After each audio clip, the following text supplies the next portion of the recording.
Hey girl, hey, welcome back to my channel. It's your girl Misha. Thank you guys for joining me yet again for another review. We are back with a brand new review for Belle Collective Season 3, Episode 5. If you are new here, then welcome. I give lighthearted reviews with a little bit of laughter and a little bit of shade and a whole lot of detail. If you're back for a second or third time, then welcome back. Y'all, please don't hesitate to like, comment, and subscribe to the channel if you get anything out of the content. Now, child, let's get into it if we gonna get into it. When the episode first opens up, Latrice is meeting up with Selena at Diva Doll's boutique. Okay, Selena, I see you. And I see you, Latrice, trying to give Selena a little bit more screen time, and you ain't fooling me. So they're meeting to find a dress for her wig launch. So Selena asks, you know, the standard question that they always ask, who all coming? Girl, the cast. So Latrice tells her that all the Belles are coming and she invited Sophia. And Selena was like, who is that? Girl, she got so many names, honey. They call her Shantae, they call her Sophia, they call her So Gucci. Well, honey, at least they all start with an S. I don't know what's going on. This is about to be a fool. So Latrice gonna get in her confessional and say, before it was So Gucci, it was Selena. Well, before it was you, it was Selena. Honey, Selena was before all y'all. If we really want to be real, honey, Selena was before you as well. Okay, so let's not. So Selena was basically just telling her, you know, the last time she saw Sophia, she just walked straight past her. And she doesn't like that because, you know, she's supposed to be around her children. And when you see her out, you act like you don't know who she is and you don't speak. So, you know, that's just really rubbing her the wrong way. And I understand that because that's rude as hell, especially since Sophia was acting like, you know, she wanted this peaceful blended family and she wanted everything to be on the up and up. But if you don't speak to the woman, how y'all gonna get that? So here go Latrice, honey, throwing more shade. She gonna get in there and say, yeah, well, I mean, Sophia is just jealous of Selena because her husband is still in love with her. I mean, it took him 30 years to divorce her. Now, see, this is what I don't like. Now, Latrice, I feel like you just doing a little bit too much because last season when you brought Sophia on, honey, I don't know how she got on, okay? But when you and Sophia were hanging out, y'all were double dating and, you know, really getting to know each other. And now this season, it's like, oh, okay, well, she's jealous of Selena and she want her man. And it's too much. Okay, it's just too much. I'm not understanding where the disconnect is happening. Like, I know y'all, like, you know, had a little rift or whatever when it came to you closing on the building, but it's giving fake. Because last season, you were team Sophia. Now you over here with Selena and you singing a different tune. I don't like that. That's giving fake to me. So anywho, Latrice is in there throwing shade at Sophia and her marriage to JJ, but you would have a full-on fit if anybody talked about Cliff. And don't think we forgot about Clifford, because we have not. Moving forward. In the next scene, Glen and Leticia pull up to grandmother's house. Y'all, when they walked inside of his grandma's house, the inside of her house, it just screamed nostalgia.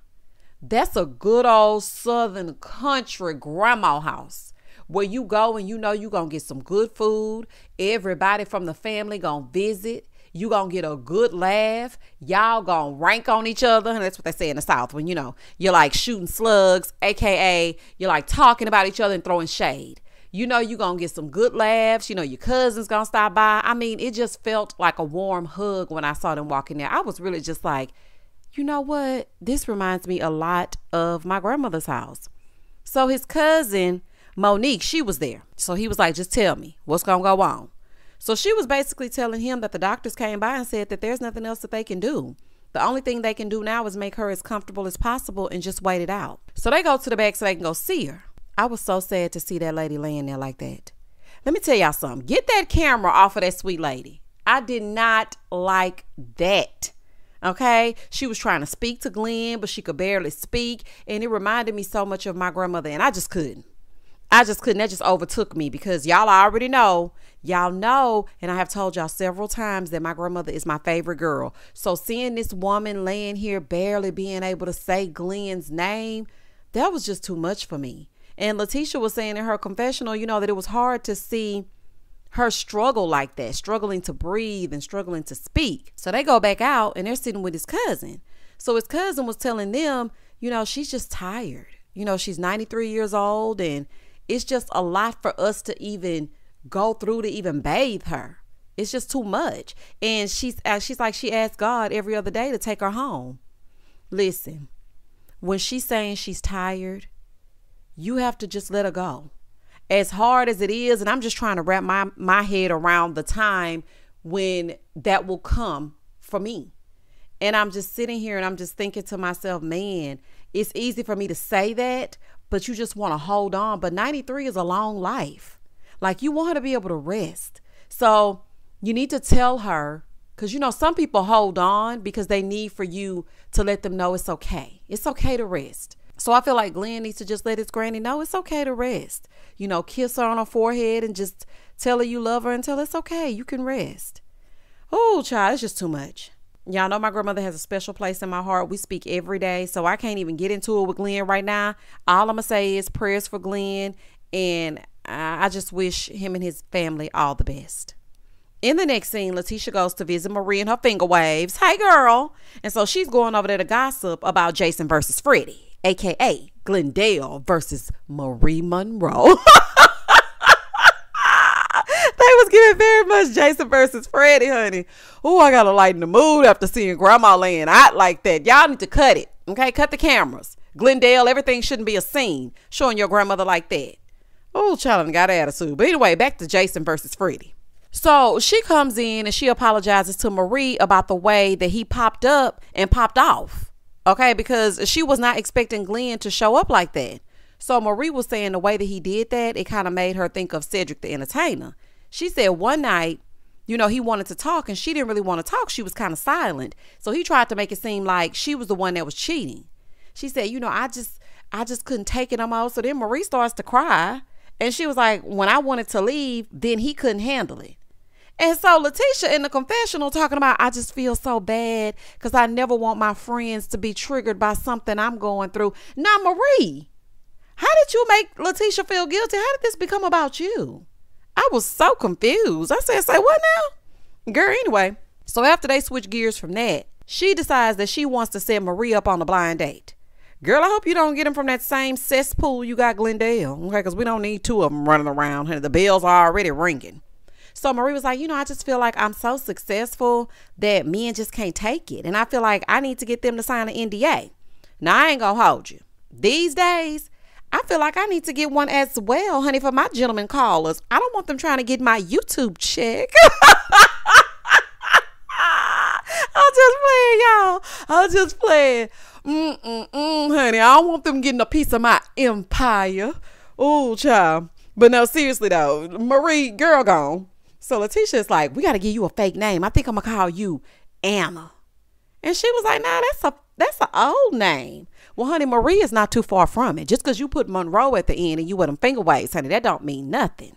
So she was like, nah, I really just got to get him a fake name because they're going to try to Google you and they're going to see who you are. And child, I'm not trying to be funny. Okay, I'm really not, y'all. I'm really, really not.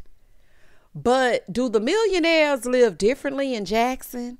Because that decor doesn't scream millionaire. I don't know, Marie. I don't know, Marie. It was looking kind of like Glendale's grandma's house. I don't know, Marie. Oh, no. I'm sorry, y'all. I don't mean to shade Marie Monroe, honey. But I was just looking like, girl, say what now? In the next scene, Latrice goes to visit her new space for Goddess Lance. So she's trying to show her friend Mandy the vision that she has. She's like, yeah, I want a chandelier here. I want some, you know, fur over there, honey. I want waterfalls. She was telling her all kinds of stuff she wanted in this space. So her friend is asking about Cliff. She was like, what Cliff gonna say? So Latrice gonna say, it's my thing. Cliff has nothing to do with this. So as they were talking about Cliff, up pops Cliff. I cannot stand how the men on this show do that. I don't like that. I don't like people just popping up out of nowhere. Here go Latrice. Oh, Mandy was talking about you. See, this right here is the reason why I wouldn't be able to hang with her. Because, honey, you are not going to get me into it with this man. Now he going to be into it with everybody you hang around with. Next thing you know, y'all going to be in the parking lot fussing and fighting, honey. Don't do that. Okay? And her entire demeanor changed when Cliff walked in. Girl, that's not good. That is not good. So her friend Mandy is trying to remind Cliff, this is Latrice's business, not yours. So he was like, well, I don't even want to be involved. I ain't want to be involved with this no way. I told her to hire a contractor. I'm not no contractor. I'm not buying it. You want to be involved.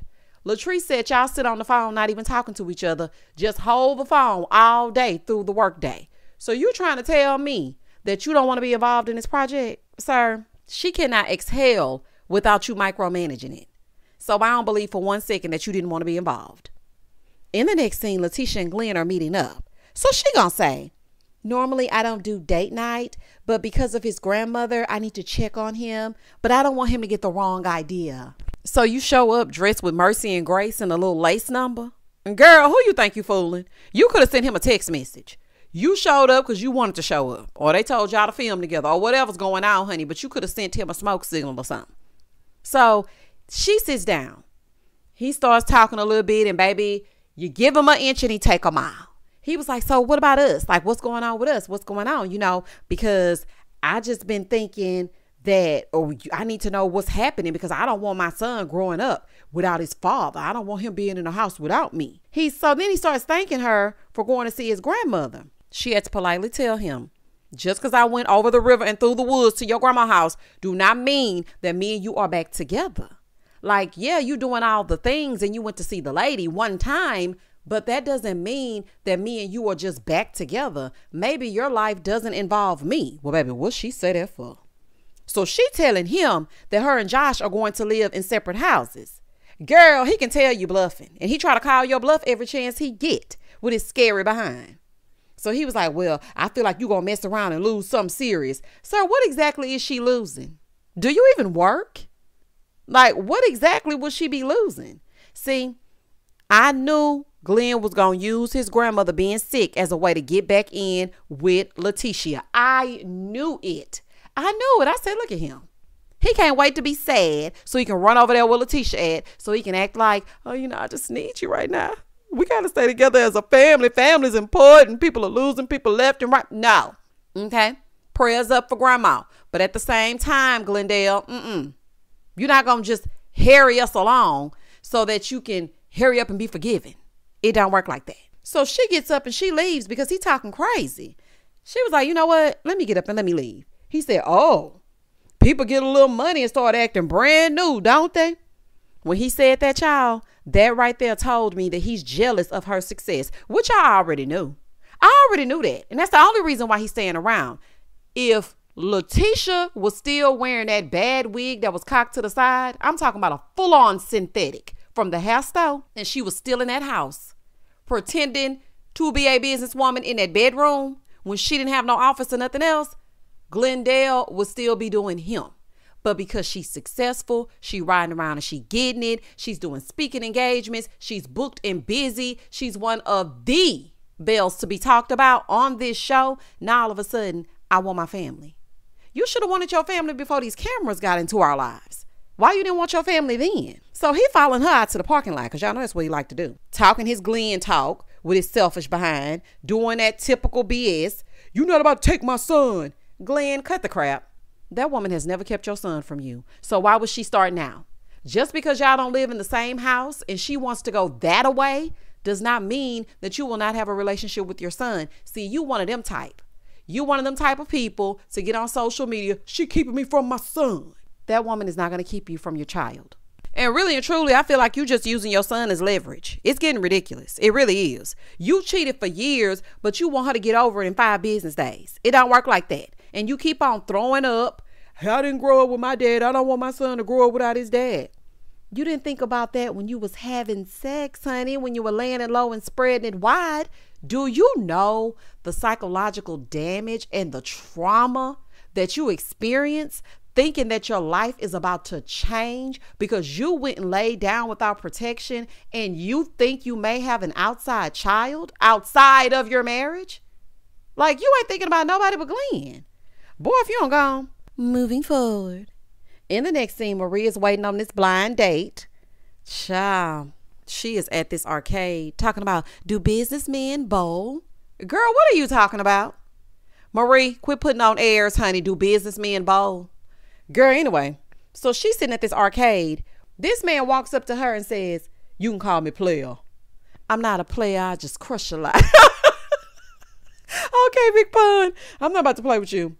So anywho, player comes in So I see, Leticia, that you got him from the same school of clowns that you got Glendale. I would have politely gotten up and headed back to the utility van. Because, baby, you are not about to play with me. Absolutely not. You're not about to waste my time. But Marie was like, you know what? He's usually not my type. So I'm just going to go ahead and go through with it. So she's telling him that her real name is Marie. And then she's like, can you sign this NDA? Girl, what is on this paper? This right here is giving setup made for TV, honey. This has got to be fake. Marie, what is going on in your real life? Carlos Kang, you are always talking about the women need to show more personal story. Marie, you have left us on a cliffhanger as it pertains to your life. Let me run it down to you. And I like you, Marie Monroe. I really do. But this right here is foolishness. You want us to believe that Cedric just poof up and disappeared when last season Cedric saved my life. I didn't know if I was a Cedric saved my life. He was saving your life last year. What is going on with Jerez's son? Is he adapting to his mom not being there? Like, what is his relationship with his other children? How are you coping? How is your lupus? Are you okay? Where is Essie? Like, there are so many things that we need to know, Marie, but you sitting with this man with these gold fronts, I just cannot. These two look so mismatched. It's crazy. Marie know dang all well, if those cameras were not up, she would not be out with this man. So she asked him what he liked to do. He said he likes to play games on his PS5.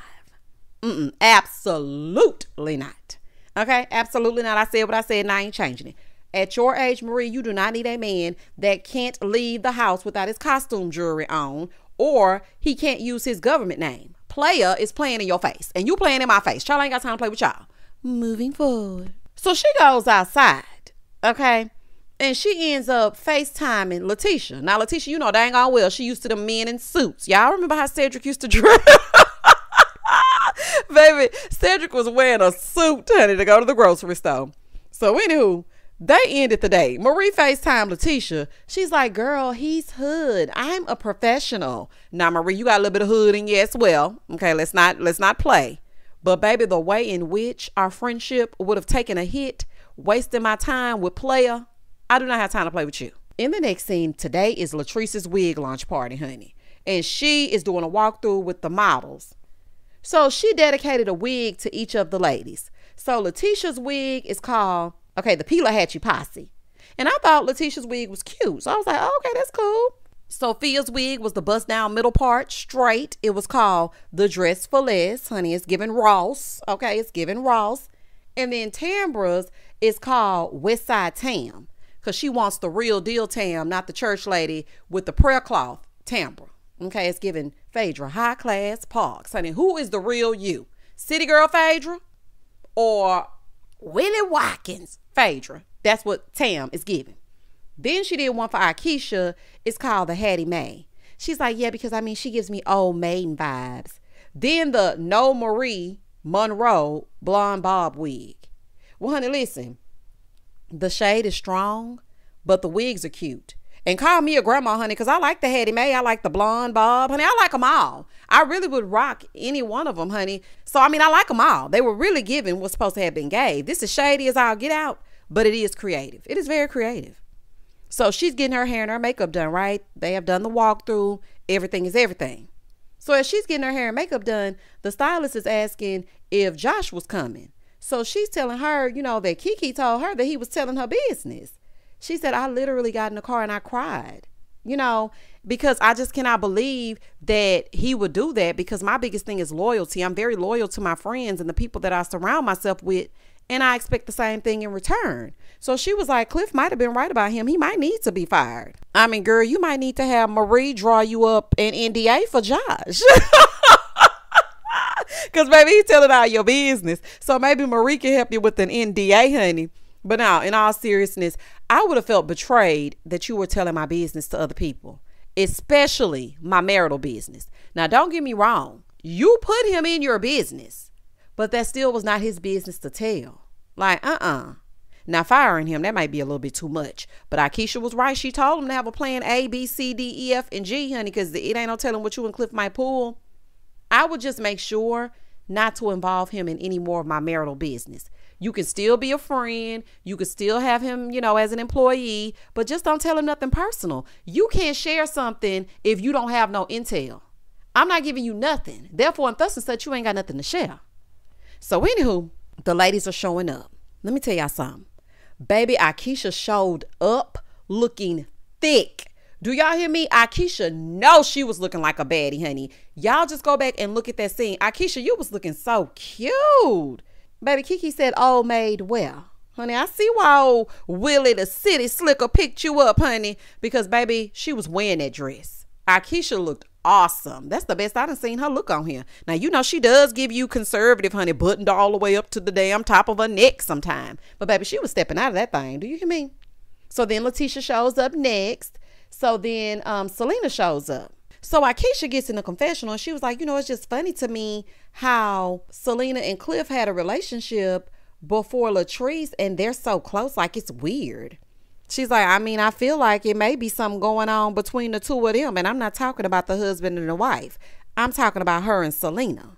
Now, girl, that's a reach. But do tell. Like, what would make you say that? It's so much of a reach. It's like, is there something behind that? Because why would you just say that? And not you accusing them of sleeping together, girl. You know what? This cast continuously confuses me. Because I thought y'all were cool. I don't know what's going on, honey. I just don't know what's going on. Anywho, Tambra's in the building. She showed up next, dressed in all black, honey. Baby, Akeisha immediately moved around. Do you hear me? Baby, she immediately moved around. So then Sophia showed up.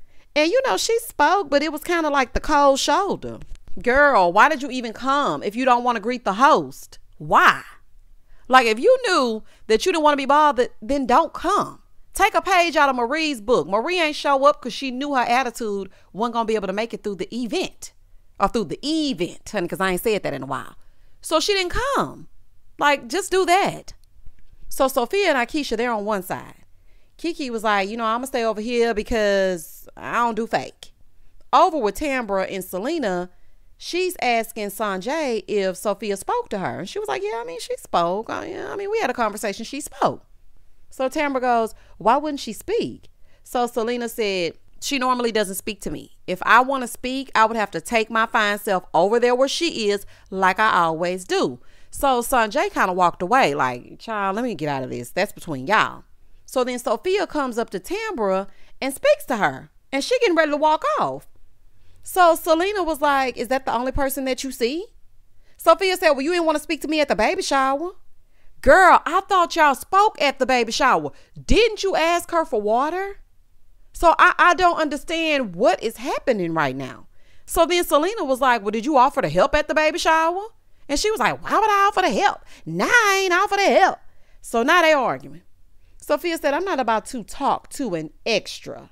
Selena said, an extra? Girl, I was on TV before you. I was married to JJ before you. You're second to me. Baby, they are into it, honey. Now she was second to you. Oh, honey, it's getting heated. Do you hear me? She ran Selena hot when she said that she was an extra. Now look, I feel like Sophia was in the wrong because you could have been cordial and at least speak to the woman. That's common decency, especially with her daughter being there. Just give a dry hello, the same thing you gave to Latrice, and keep it pushing. Like, you ain't got to sit down and have a conversation. I knew that they were going to be into it, though. The way she was shading Selena in those confessionals. I knew they were going to be into it. I just knew it. I feel like Sophia has a different side to her. Yes, she might be a nice lady, but she got a little shady side to her as well. The event hasn't even started yet. And every time Latrice gives an event, including her hair, honey, it's a fool. Last time when Marie came dressed like Lil Bo Peep, it was the opening episode of the first season. It was a mess then. Now we got a mess now. It's just a mess. But on the flip side, okay, because y'all know I can always see both sides, or I try to. Selena could have just ignored Shantae, or whatever she was calling the child. I think she called her Shantae. If she doesn't speak to you, follow suit. Pay her dust just like she paying you dust. Okay? And Latrice, because everybody getting a little bit of it. Okay? Everybody. Latrice, you knew exactly what you was doing with putting these two together. The energy shifted when Sophia showed up. You already knew that she was not feeling Selena. I feel like that was kind of sneaky. You know what I'm saying? I feel like it was kind of, I don't know. It was kind of like, let me put these two together because I know it's going to be explosive. You had already said yourself that there was weird energy between the two. But then again, I kind of understand why you didn't think it would pop off, because if they were able to be cordial at the baby shower, then they should have been able to be cordial at your event. And that was the end of the episode. Child, I don't know. Y'all comment down below and tell me exactly who you thought was in the wrong. Do you think Selena was in the wrong? Because, girl, this isn't even your show. Why do I have to speak to you? For what? You actually are an extra. Or is Sophia Shantae So Gucci in the wrong for acting like she didn't see this woman standing there but wants them to have a perfect blended family, and you can't even speak when you come in a room? Like, they teach you that in kindergarten. Girl, where they do that at? Y'all comment down below and y'all let me know. Please don't hesitate to like, comment, and subscribe to the channel. And as always, stay safe, stay blessed, spread love, not germs. Peace.